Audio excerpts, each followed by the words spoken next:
But Rachel Rear, I'm saying that correctly, right? Rachel Rear, your last name? Yes. I came across her memoir called Catch the Sparrow, and I was really intrigued by it. And she was very accessible. She had a website, LinkedIn page. So I reached out to her and she was willing to talk with me. And so she's here on her Thanksgiving break to talk with me. And I really would encourage you guys, if you haven't read it, to look it up. It's on Amazon. It's very accessible. But it's a true crime memoir. And Rachel, her stepsister, was murdered and it was an unsolved case. And Rachel actually went ahead and did her own investigation into it and wrote a memoir on that. And I thought that was just really, really interesting. And so I have her on the podcast to share her story with us. So Rachel, thank you so much for coming Thanks. on. Thank you for inviting me. Yeah.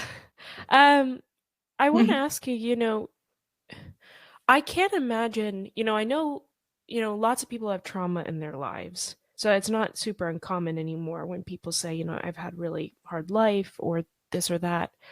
But it's more uncommon, I feel like, to meet someone who's had like a murder in their family and the effects of that. And so for you, especially for it being unsolved for so long before you took it up, how did that affect you beforehand? Was that really hard? Was it how did you process the fact that there was someone in your family who had been murdered and that hadn't been solved?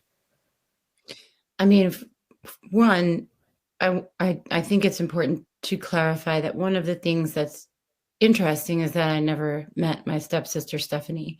So for me, the trauma was sort of, of course, once removed, but still very present in my life. So it was really my stepfather and other members of her family who I witnessed experiencing the trauma firsthand. I was around for all of the fallout, especially, and I don't think the book opens with the discovery of her remains, which happened 7 years after her disappearance. So yes, her murder was unsolved, but at first she was missing for 7 years. So I was a student of her father's at the time when I was 14 and she was 27 and she first vanished. And so sort of a lot of people in our town knew what had happened and knew that she was missing and she just never came back. So what was interesting to watch the sort of chapters change, I guess, moving from my stepfather really wanting to believe that Stephanie was still alive. The initial response to someone going missing is really interesting to me. Also, watching people, the various ways that people sort of try to fill it in the narrative of what happened, even though there's no answer at all. So there were lots of theories. Maybe she had amnesia. Maybe she wanted to start her life over. Maybe she'd been murdered. Maybe she was kidnapped. It's a lot of different theories on where she could be. But obviously the most plausible turned out to be the truth, which is that she was murdered from the first night she was missing. But watching my stepfather sort of very quickly have to accept that, he was changed, very changed, basically overnight. He had Parkinson's disease already. You could see a marked change in the way his disease progressed after he learned that his daughter had been murdered. So for me, it was, secondary trauma, I guess I would say. I grew up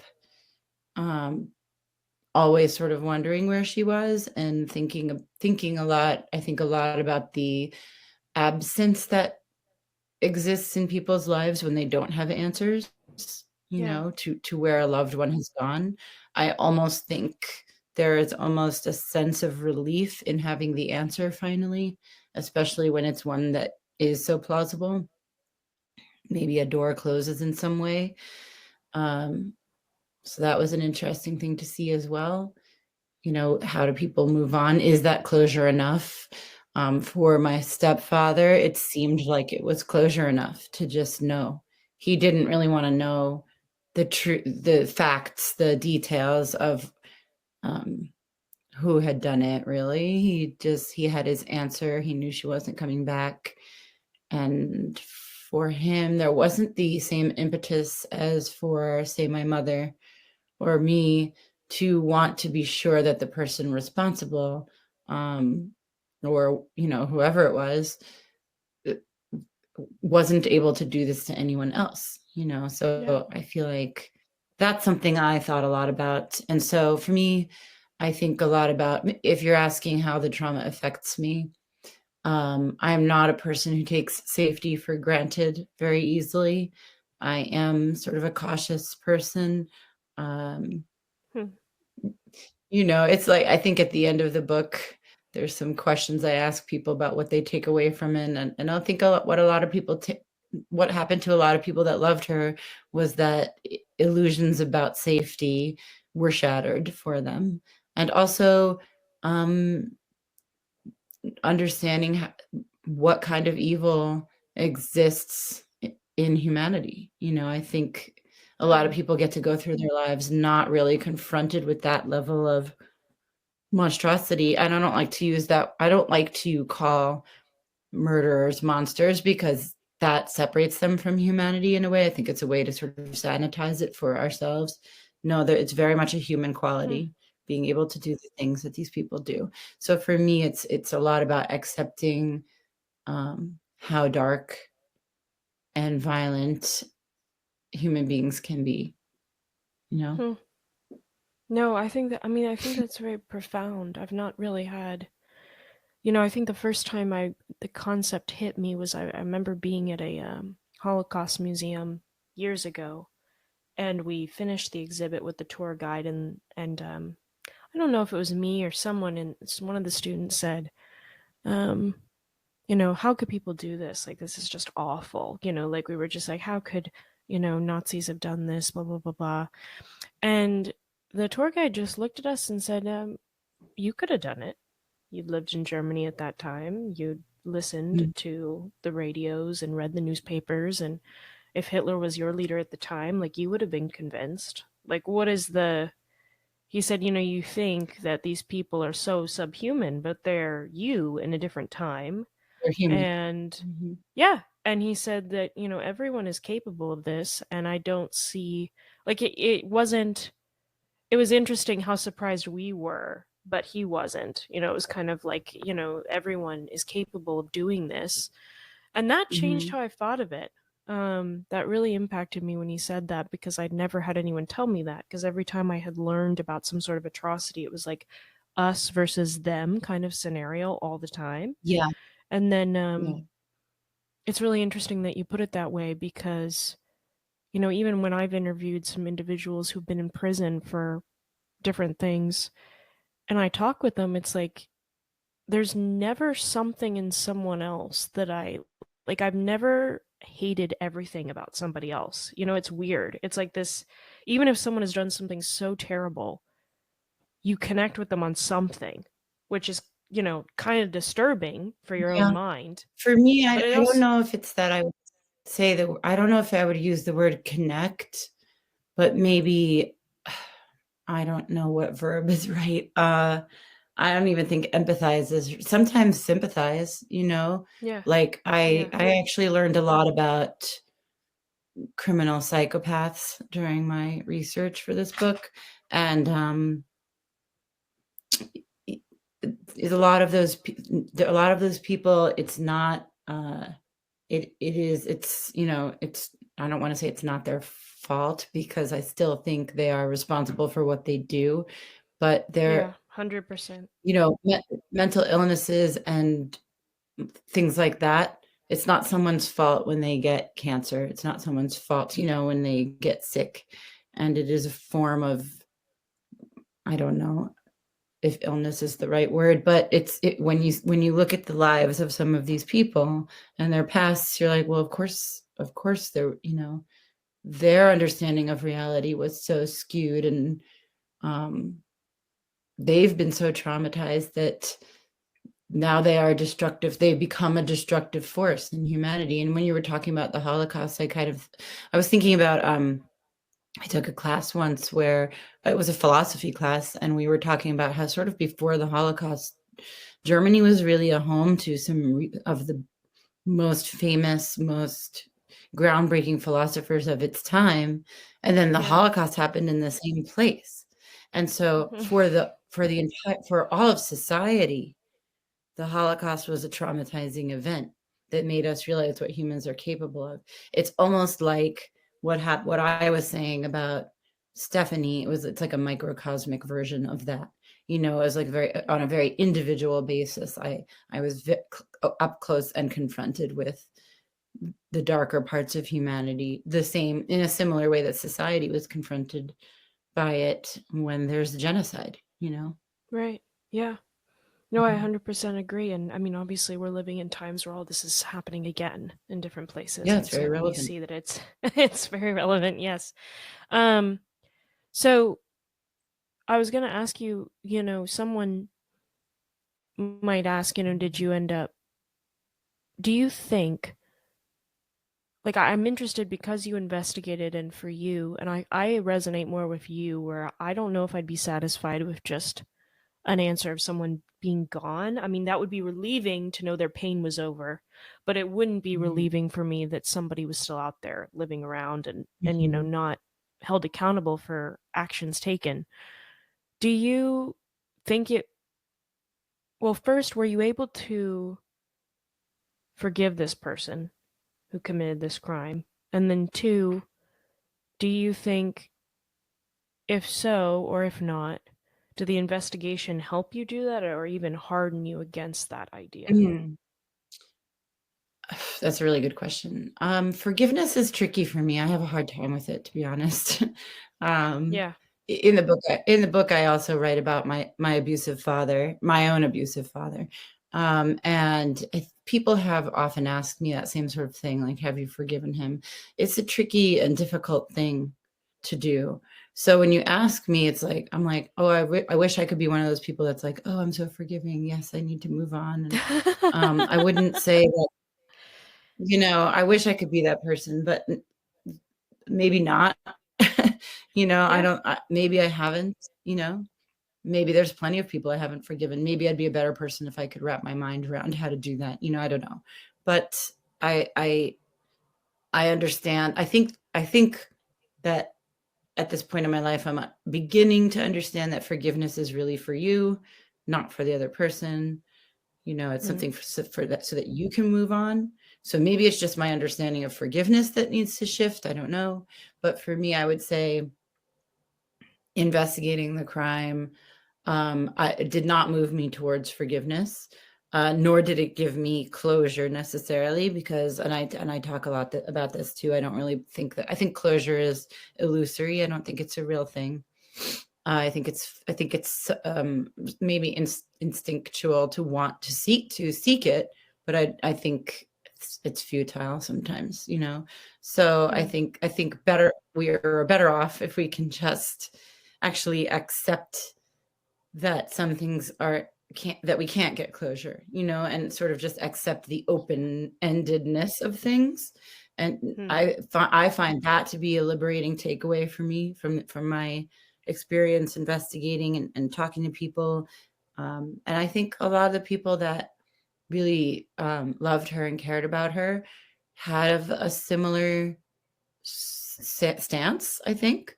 I think Yeah. it's very I still say to, like, a lot of people who really loved her willingly re-traumatized themselves for me, and I don't think that they thought they were gonna get closure by talking to me, but many of them thanked me for talking to them anyway, because it was a lot of the time we were talking about her before the horrific thing that happened to her. Who was she as a person? And so there were people who thanked me for, it was really great to talk about who she was before that. I don't want her to Mm. be defined by the end of her life. Her death shouldn't define her, nor should it define anyone.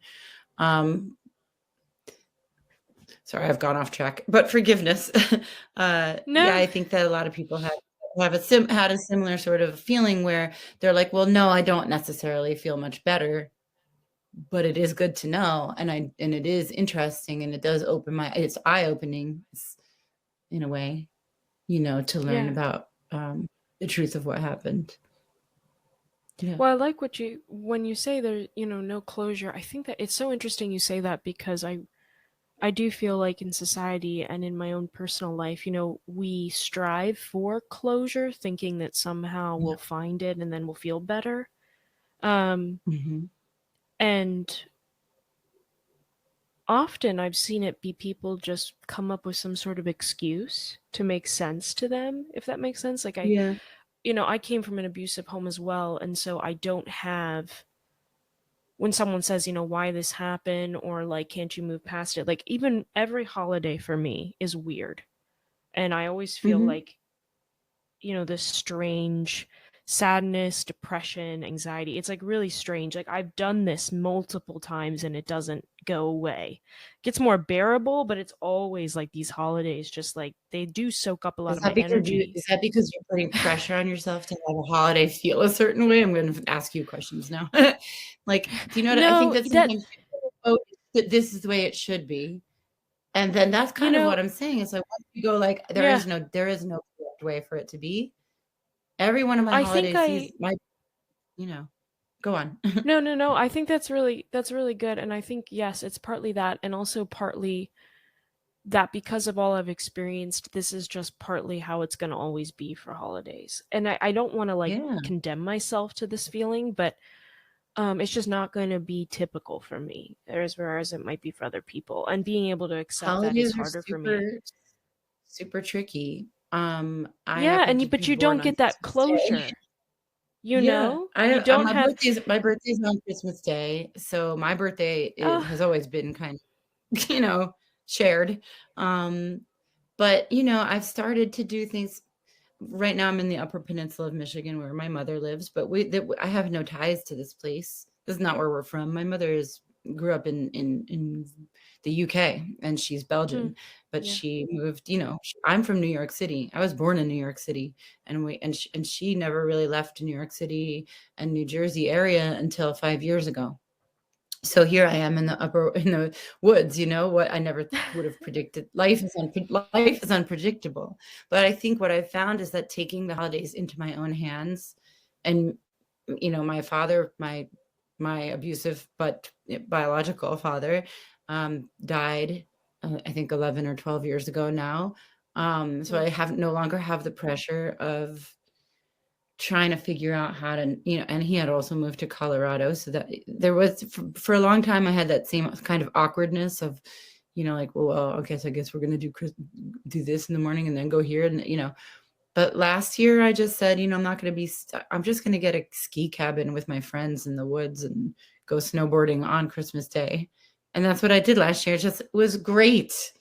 And there's something about just taking agency and ownership of the narrative of your own life, I think, that I was like, yeah, the holidays are freaking weird, and they're weird for a lot of people.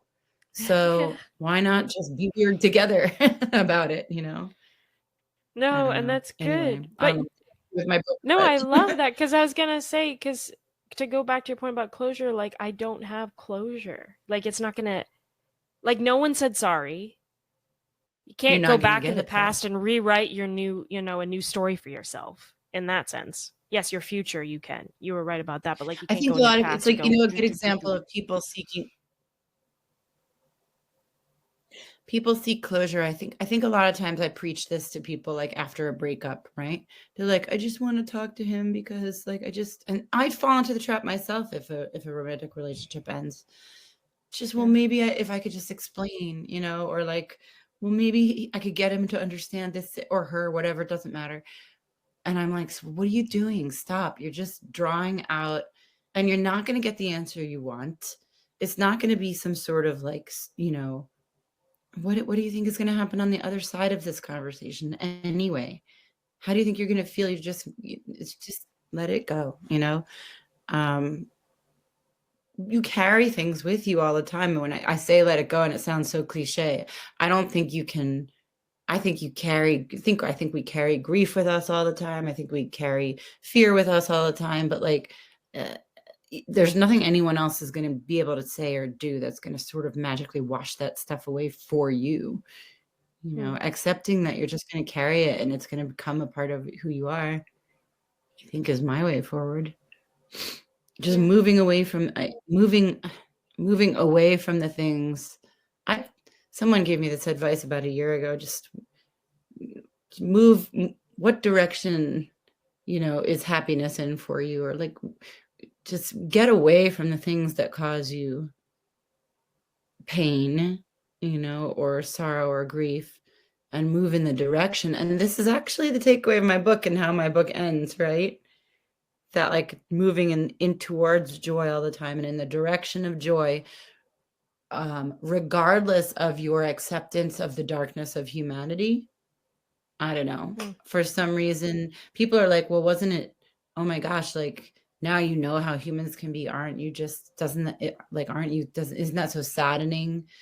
No, it makes my commitment to joy that much more intense, if that makes any sense. Yeah. I mean, it sounds like you grasp the moments of now very closely. I try. You know Yeah. what's gonna happen. Yeah. You know, I did want to ask, like, and for people listening, like, you said she was gone for 7 years before you found out what had happened to her, which is just No, she was gone for excruciating. 7 years. Yeah, she was gone for 7 years before her remains were found. So she was Okay. murdered in 1991. Her remains were found in 1998. Her case was not solved until 2012. So we're talking about over 2 decades of not really knowing what happened. Right. I'm sorry. I Yeah. meant you didn't know she had died until Oh, yeah. 7 years in. Yeah. Yeah. Yeah. Yeah. Do you remember the day or what you were doing that you could explain of like when you found out she was dead? My mother remembers quite clearly. I remember the time I was, let's see if it was 1998. Yeah, I was a senior in college. So I do remember her calling me and telling me. It was mostly over the phone.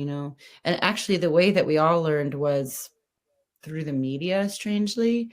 Um, a newspaper reporter or a journalist called my other stepsister, who didn't know yet that this had happened, and Hmm. that's how we found out. A journalist called her and said, "Hey, we would like to get your comments on the discovery of your sister's body," and that's how she heard. Which is, God, I can't even imagine. Like that's how she found out. And then she called my mom, and then I don't think my mother called me that night, but she called me soon after. There was a flurry of, of activity immediately following this because they had to recover all of her bones from the creek where her bones were found. That took a while. It went to um, they had to, they had to went to the coroner's office for, I don't know, 6 months or something. We didn't get her remains back for 6 more months. So, and of course, the investigation kicked back into gear. It had sort of gone cold. There was nothing. Yeah. It wasn't even a homicide. But as soon as they found her remains, it was pretty clear that it was probably a homicide. And then it was declared a homicide. But there was a lot of police activity. There were detectives at my mother's house, and I guess it was, it was my house. I was living in dorm, so it was my home address too. There's a lot of those things were happening and going on at the time. So, and then her funeral, I also remember quite clearly, which happened in December. So if her remains were found in April and her funeral was in December. So everything always just took so long, and was always dragged out. Okay, now we know what happened, but that was a hard time too, not being able to have the actual funeral because we didn't have her remains back. So yeah, it was just everything always dragged on and on and on without answers, until over 2 decades later. And my stepfather passed away in 2009. So he never learned any of this. either. So he died not knowing really what had happened to Stephanie, which is, I don't know. I don't, to me, that's tragic that he never got those answers, but maybe, Yeah. but maybe he didn't need them. I did. What My made you mother also. decide? Yeah. What made What you made me decide decide? you were gonna do this? You were gonna spend a Well, long time. I always, from 1991 on, I don't know why, I was drawn to her story. Um, and then especially because my stepfather sort of conflated us. I write about that too. I think I reminded him a lot of her. He would Mm, always say that our eyes are the same. He would call me by her name sometimes, especially when his Parkinson's evolved into dementia. He would really confuse us. There was a Christmas day when my mother said to him, "Do you remember who has a Christmas birthday?" And he said, "Of course, Stephanie." Right? So it was like this weird sort of intermingling of me and her in his mind, hmm. which was felt, I don't know, I was honored in a way, I guess. I don't know, I found her, I don't know, maybe it's something about, I've thought a lot about this, like wanting to, maybe it's a search for closure. Maybe it was wanting to, the subtitle of my book is A Search for a Sister, and that's intentional because I Yeah. do think there's a part of me that just wanted to sort of create or recreate some sort of ideal sister, even though I have my own sisters, and I am myself am one. Like, I think a lot of my questions have to do with sisterhood. What does it mean to be a sister? Um, how do you define that concept? So part of it was that. Um, and also just like what I said, it really did shatter my illusions about safety and about what human beings are capable of. And I think I wanted to sort of get to the end of that question. What are human beings capable of? What did happen to her? Hmm. And when her case eventually came to a close, I think that was probably a very liberating moment for me to be like, there's a narrative ending now. And I Yeah. had actually started writing a book about her in 2009, not even knowing that her case was going to be reopened, which was a complete coincidence. That her case even was reopened, and it was only reopened because the police department in that town of Greece, New York, was, to quote the police chief who took over, one of the most corrupt police departments in the country. I don't know if that's a real fact, but I tend to think that it's probably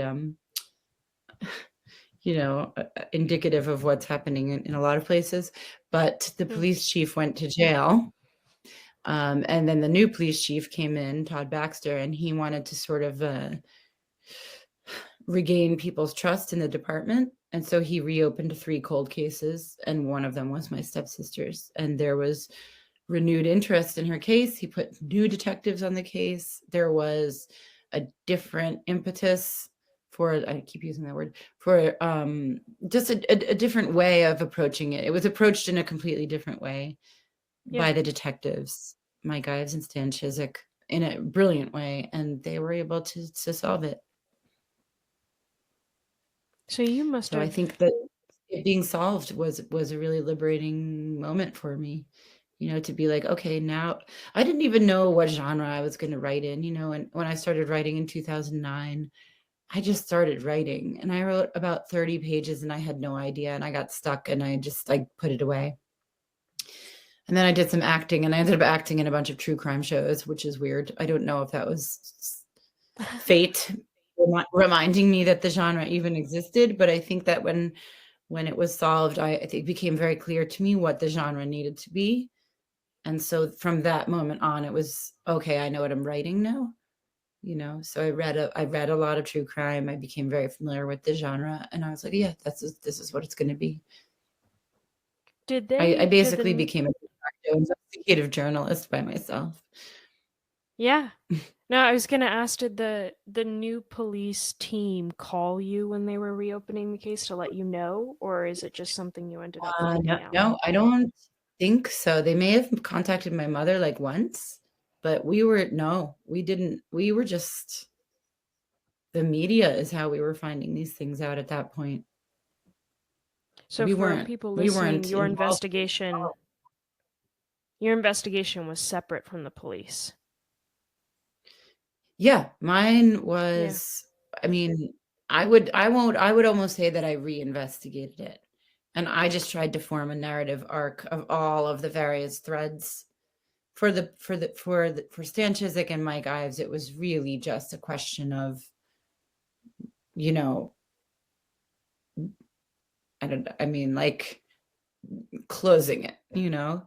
They did Yeah. not need to figure out who she was and what led I was more interested in all of that stuff, you know? Why did she even end up in Greece, New York? Which to me interweaves with a lot of the things I've always been interested in, like abusive relationships and the ways that women move through the world. You know, Hmm. she essentially she had been escaping an abusive relationship, and that's why she went to Greece, New York. So that's not important to the police, you know. They weren't even aware.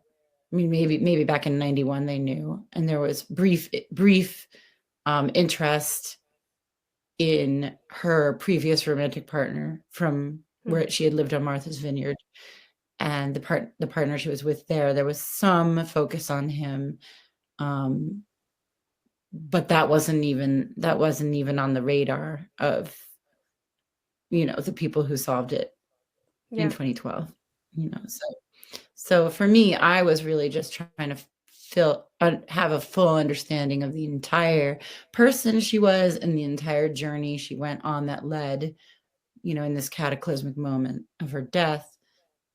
That's a different kind of investigation, you know. Yeah, it's much more personal. Yeah, than Mhm. focusing on just solving a crime. It's very much, you're centered on the I'm person. really grateful. Yeah. I'm very grateful I got to work so closely with Stan Chiswick. He's a brilliant detective. And I learned a lot about just, you know, the methodologies that he used, the questioning techniques that he used are fascinating. I think he's brilliant. And so that's an aspect. There are a lot of things that happened in my investigation that I did not realize I would write about. I did not realize how interested I would become in the police department. You know, that's not a thing I set out at the beginning to say, oh, I'm going to end up writing about a corrupt police department. But then it ended up sort of being woven into Stephanie's story. It's part of her story. So I had to, you know, but I'm actually so glad that my eyes were opened to those things and to those issues. It's actually led me to become really interested in corruption and in other places. And my new research, I've been researching for the past couple of years, military sexual trauma, and I've Hmm. spoken to some very interesting, very um, also brilliant people in those spheres, you know. And I Hmm. think that it's because, honestly, I don't know, you know, Stephanie led me to uncover all these things about the police department in Greece, which led me to really start thinking about the systems that are at work in our society and where they are broken. And I'm a public school teacher also, so obviously this is something I think about. The education system is deeply flawed in our country, you know, but all of these kinds of systems that are at play all have their flaws and their corruptions and their bad actors, you know. So yeah, I don't know. You know, that's what I've been doing for the last couple of years. I don't know if it'll pan out. I hope it does. You know, To write a book about this or like release an article yeah, for a that's newspaper? my goal. Yeah. My goal is to write a book about it, but it's difficult. Again, it's the same problem as before. Where is the thread? Where is the narrative arc? Where is the narrative thread? These are writer problems, you know. It's Yeah. obviously the topic is really interesting. I actually originally wanted to write a second book about the fire that occurred in Greece in 1978. There was a fire at a Holiday Inn, and when I was up there talking to people in Greece, to cops and to other people, attorneys. Everyone was like, "Oh, do you know about the Holiday Inn fire?" And I wanted very much to write about it, and I spent years researching it and became became friendly with even some former firefighters up there, with people. It was one of the cases that was reopened at the same time as Stephanie's. And I Mm, really wanted to write about it, and it's sort of heartbreaking to me that I couldn't find the narrative way forward, because there's no answers. That's another thing, right? Okay, that's a great example. There are a lot of people in Greece, New York, who really want an answer to the question of who set that fire, because 10 people died, and it was declared an arson at the time, so it was technically 10 homicides. Nowadays, arson science is really different. I don't know if it would be called an arson now. I don't know if they would have mm, the enough evidence, but it's really it's sad, that there are a lot of people who will never get the answer. I don't think, and there are a lot of people who agree with me that I don't think that case will be solved, and I'm I'm lucky that my stepsister's case was solved. I don't think that case will be solved. And it just leaves you in this sort of gray place where you're like, how do I tell this story? And mm. it could be a story about the lack of closure. I don't know how many people are going to read a book where there's a lack of closure. Um, Yeah. it's worth telling, and I feel like and to I wish that I could explain to all the people that I interviewed about the fire. I didn't. It's not that I've abandoned that, and I feel terrible, actually, but it's literally that I can't find my way forward in the narrative. So I don't know. For all my talk about, like, you shouldn't believe in closure, I'm like, there still is an art to writing. Yeah. You need a No, I narrative. 100% agree. But also Don't know how I would end. humans want closure. Even though we can't always get it, doesn't mean we're not going to stop wanting it. I think that's just natural. I mean, peace of mind is what mankind seeks to live, and closure really aids with peace of mind. Um Yeah. so I don't think it's wrong that. And also, like, it's interesting because I think we love happy endings because we want everything to end well. We want stuff to tie up in a bow, makes sense. We yeah, um we like justice too, right? We like when justice is served, yes, right? exactly. No justice has Exactly. been served to the 10 victims of the Holiday Inn fire, and I don't know if it will be. There's only, yeah, maybe forgiveness. I don't know.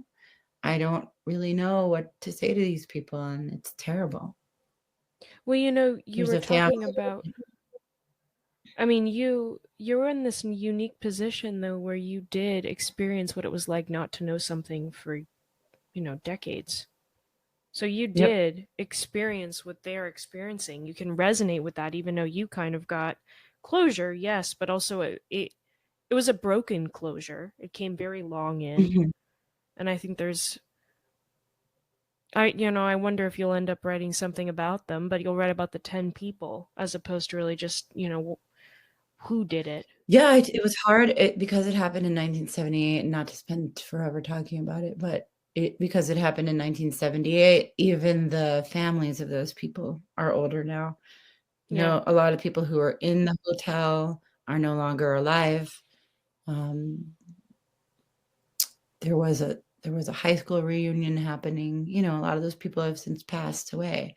Yeah. I was in touch with, some of the children, right? Like, they were children then, but, um, one man whose mother died, and then one woman. There are 3 siblings, actually, and their mother, their aunt, and their grandmother all died in the fire, and that's a loss Mm, that's unimaginable. But yes, I think I spoke at length with one of the daughters, and, they're older than me, because these were their parents in 1978. They were, yeah. like, already, young adults in 1978, or at least older children. Um yeah, I think, yes, I definitely resonated with those people, right? The loved ones of the people who died in the fire. I think, yes, we understood each other to a degree.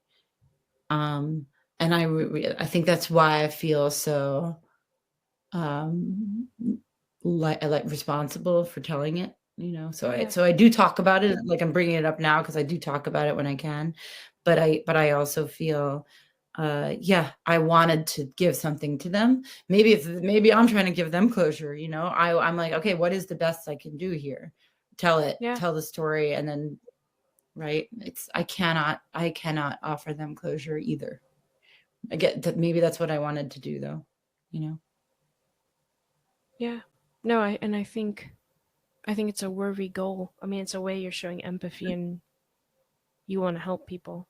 Um, I did want to ask about your sister, though. I wondered, for Stephanie, if she came back, like if you could see her for a second, those films where someone comes back for 5 minutes and you can talk to them, or they like appear in a vision or whatever it is. What do you think you'd ask her? Is there anything you'd want to ask her that you didn't, know the answer to or would like to know in your investigation that she is the only one who could tell you? Huh, I don't know. I wonder if I mean, like, well, I don't really know that I mean, I do think that there were moments that it sounds kind of woo-woo, but, like, I don't my mother and I don't wanna say, "Oh, I believe in ghosts," but I don't not believe in them, if that makes sense, but Mm-hmm. I did feel at times that, um I don't know, it could have been the fabrication of my own mind, but, that something about either Stephanie's spirit or my understanding of her spirit, the more I grew to know her, I did feel quite encouraged to at least write the book, like, I felt all along very, very firm in my belief that this was a story worth telling and that she would want it told. I Mm. think that the more I learned about her, the more I was like, "Oh, yeah, you know what? She was kind of a badass and, like, pretty truthful. Pretty truthful." You might have to I don't know if you have to bleep that out, but, very, very honest, very, and I wonder you know what? I almost wish and this isn't to answer your question, but I often wish I always wonder who she would have become. She was pretty she could be wild, and she had her own struggles. I think that her life was cut off right at the moment where she was beginning to, address her own childhood trauma and her Mm-hmm. and to take steps towards wholeness and wellness herself that are things that I have done, and I am a very different person than when I was 27, um, much more grounded and centered. I guess some of my friends might laugh when I say that, but I guess it would be nice to see who she could have become. I wonder if I guess, oh, if she could come back, that's not really a thing I've really ever thought about, but, you asked me if I could forgive. I wonder if she could, you know? Maybe Hmm. not, because so much was stolen from her. I'm not sure. Interesting question. That would be a really interesting Do you question to have ask. are there, Yeah. like, do you have questions that you would ask people? Oh, maybe hold on, the Wi-Fi might be sometimes it says it's trying to reconnect, but, Oh, I hear 'cause you. I'm but I don't know, did you ever consider that with anyone that you've lost, like, what you would ask them? Yeah. I have. Well, I've never considered it, but it's a good question you're asking me. I mean, I have a diary that was passed down to me from my grandmother that I never met because she died before I was born, and she kept everything, like newspaper clippings of friends getting married. She even has a handkerchief in there that's all stained, that's like decades old from a birthday party Mm, that was held for her. Like she just had this very she like kept everything, and at the end of the diary it says like this is all the things I treasured most in the world and I don't want anything to happen to it. And um I guess I'd like to ask her. I mean, it's a stupid thing. It's not very profound, but I would like to ask her, why napkins that were really You ugly don't and want to stained, and stick it. like why it mattered to her. Because I don't keep Yeah. napkins. It's really unique. I was looking for something the other day. I just have like a giant box of sentimental stuff, and I was actually thinking like when I die, someone's gonna look through this and think and wonder those same why does she have this random baseball game program from, like I know what it means. I know who was there with me. Hmm. Why did I keep it? I don't know. Maybe why do we keep things like that? I don't know. Souvenirs, ephemera, etc. I don't know. I know. I don't know Um, because I don't really. I guess it's just not in my nature. I don't keep things it very is in long. mine. I don't want as many things. I don't want it to collect any more stuff, but papers, little papers, and I don't know. Sometimes it's nice to remember. Like I keep letters from people. I have. Yeah, I yeah, came I have some of across those. like love letters from like my college boyfriend, and it's like, oh yeah, Hmm. I forgot that particular person felt this particular way about me. It's nice to be reminded, I guess. Well, when Sometimes you I were don't know. talking about safety earlier, I can only imagine because I haven't had a murder in my family, but I don't know. I guess coming from an abusive background, I'm more hyper alert in general. Yep. Mhm. Loud noises, don't like being surprised. Surprises are hard. And that's hard because I want to like surprises, but I really struggle to like them. It takes me a while for it to set I in. 100% understand what you That mean. I like it. Like it's like 24 hours later when I go, that was actually nice. But like in the moment I'm like, "Oh my gosh." The Um nervous system. Yeah. yeah, it's awful. But I was gonna say like how do you couple that? Like already experiencing trauma of your own and then knowing that your stepsister was murdered. How do you navigate those feelings to, like in a moment when you should feel safe, but you don't? How do you work through that in the moment? I mean, you're bringing up an interesting thing, which is, yeah, a lot, I guess a lot of, adults who were abused as children. Yeah, that's one of the things that happens to you too, right? Like you already, so probably, maybe that's part of it, right? I already was a person who did not have a secure relationship with my father, like I never knew what was going to happen. Mhm. Um, Mhm. really like living with a time bomb all the time. So I don't know. Maybe I'm not over it. Maybe I'm still a person who doesn't. It takes me, I think that I've kind of changed. I think when I was younger, it manifested a lot in my romantic relationships when I was young, where I would y- just never feel safe and constantly be seeking reassurance. I had an anxious attachment disorder, if you believe in those things. But I feel like nowadays I'm kind of the opposite. I'm sort of like, uh, instead of chasing safety, I think that's what I used to do when I was younger because I didn't never had it. I didn't know what it looked like. I didn't know what it Mhm. felt like to be safe. So I guess I kind of just chasing it all the time. And then obviously picking people who couldn't offer it to me because then I got to chase it. And now I create my own safety and I feel most secure and safe um, by myself or honestly with friends. And in terms of other people, like I feel like I'm like very slow moving now and like, okay, prove it to me. Like you need to prove that I'm safe. Like I'm going to observe. I guess maybe now I just observe, and then I'm like taking in the evidence and coming to my best conclusion about whether or not I am safe. Because you never are. You're never going to be completely safe, right? It's Hmm. impossible.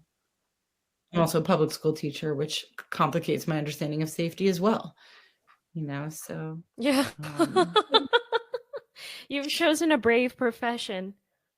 thanks. I don't It's 8th grade, I think that's the bravest part of it, but, um, Well, with school shootings I don't know. nowadays, I mean, it's really hard. Yeah, that's what I was kind of hinting at, right? Like, we have lockdown drills, and it's like, I mean, God, I hope my students don't listen to this, but, how safe is a lockdown drill really gonna keep you? It's a way of, like, making us feel like, "Okay, we know what to do." But maybe it does help, I don't know. Maybe being prepared for danger, maybe that's the answer, and I'm thinking out loud, but preparation for danger, precautions against it, you know, not I despise victim blaming beyond anything else, really, but, like, and there is no level of preparation, obviously, or precaution that you can take that will keep you 100% safe, but maybe sometimes those things work? I don't know. Yeah. Having a No, I system, mean, it's a having a good protocol. question. Mhm. Well, Rachel, I want to, because we talked about so much, and like you're such an Yeah, we interesting did. person, More so we than could that. have talked. Thank you. But I did No, your want to questions ask were to kind of end this, if Mhm. people listening who want to read your book, how would you give them like a 1 minute story of Stephanie and this book that you've written about her that you think people would find compelling? I mean, yeah, I guess I feel like the editors at Bloomsbury that wrote my blurbs did a really great job of it. But Stephanie was, and it's cliche, but she really was um, a vivacious person, a person who loved her job. She was a music teacher, a person who had a quite a bright future ahead of her in her both in I think in her pedagogy and in her own talent and performance. And she was I don't want to say she was perfect. She wasn't perfect by any means, but Yeah. she was cut down really in the height of her young adulthood. She was 27, and really you asked me to do like a minute. It's so hard. It- she was a vivacious, musical, bright spirit who did not deserve what happened to her, but whose life was such that it had led her into some previous dark places, and that to me is interesting in and of itself. And then the fallout from her disappearance and all of the things that you learn about every single facet of her story has some darkness and some lightness to it, I think. Hmm. From learning about the kind of person who killed her to learning about the corruption, understanding what all of the facets of humanity and what kinds of things people are capable of, whether good or bad, whether um, Hmm. destructive or whatever the opposite of that is, helpful. Um, People are endlessly interesting in their multiplicity of facets, you know. Hmm. I don't know if that really works as a um, selling point to learn more about the multiplicity of humanity. I don't Well, know. you're a philosopher at heart. You really seem to think deeply about life. Yeah, I think so. Um, Yeah, I've always been that way from when I was a really little kid. Thought about these things deeply. I think that's really I good. see it in I see it in my nieces and nephews too. I like to talk about to young people. I do a philosophy unit with my 8th graders. I think I like to talk to young people about these things. I think they're not so I like to sort of figure out where they stand and ask them questions about the way they look at the world. Hmm. Yeah, I've always been this way. Yeah. I think a lot of people Well, are. Rachel, thank you for this so much. And I know my Thank you. listeners are going to enjoy this, and I hope they read your book. I hope And so too. it's a gift getting to hear some of your story. Thanks. It was yeah, and thanks for sharing little parts of yours too. I You're hope your welcome. holiday season is I hope your holiday season is tolerably weird. Thank you. You know, maybe I'll You're email welcome. you on the holiday and I'll be like, "How you feeling?" What on the weirdness scale, out of 10, how weird was your, Yeah, Thanksgiving? I like it. Alright, well, All right. Bye, Rachel. Thank you. alright, thanks, bye.